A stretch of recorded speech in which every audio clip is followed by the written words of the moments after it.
নমস্কাৰ খেতি প্ৰেমী ৰাইজ গ্ৰীণ আসাম গ্ৰীণ ৱাৰ্ল্ডলৈ আপোনালোকক স্বাগতম জনাইছো আপোনালোকৰ উদ্দেশ্যেৰে এই চেনেলটো বনোৱা হৈছে যদি চেনেলটোৰ দ্বাৰা আপোনালোকে উপকৃত হয় তেনেহলে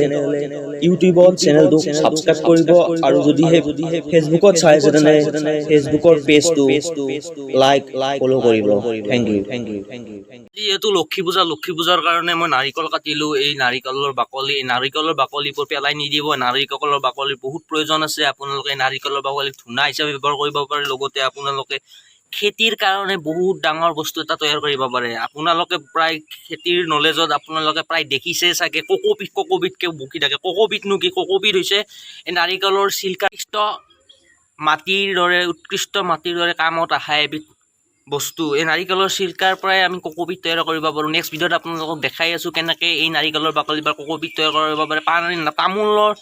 তামোল যেনেকৈ আমি গৰাই থওঁ মাটিত বা পানীত ভিজাই থওঁ সংৰক্ষণ কৰি ৰাখোঁ তেনেকৈ আমি কোকোপিটত 10-12 দিন যদি এনেকৈ পচাই ৰাখোঁ তেতিয়া এই নাৰিকলৰ বাকলিটো যদি পচাই ৰাখোঁ গুড়া কৰি পেলাই তেতিয়া আমি কোকোপিট তৈয়াৰ কৰিব পাৰোঁ কোকোপিটৰ ভিডিঅ' মই নেক্সট ভিডিঅ'ত দেখাই আছোঁ কোকোপিট তৈয়াৰ ইমান সহজ পদ্ধতিত কৰিব পাৰি এই কোকোপিটে আপোনালোকৰ খেতিডৰাত বহুত কামত আহিব যদি আপোনালোকে গ্ৰাফটিং কৰিব বিচাৰিছে কাটিং কৰিব বিচাৰিছে কোকোপিটৰ বহুত প্ৰয়োজন আছে কোকোপিটৰ দ্বাৰা আপোনালোকে নিজৰ খেতিডৰাক বহুত উৎকৃষ্ট মানদণ্ডত তৈয়াৰ কৰিব পাৰে আপোনাৰ কাটিঙত একদম যথেষ্ট কামত আহিব এই কোকোপিট কেনেকৈ তৈয়াৰ কৰে মই নেক্সট ভিডিঅ'ত দেখাই আছোঁ আজিলৈকে বাই যদি এই ভিডিঅ'টো প্ৰথম তেনেহ'লে ভিডিঅ'টোক লাইক কৰিব চেনেলটো ছাবস্ক্ৰাইব কৰিব জয় অসম লাভ ইউ অল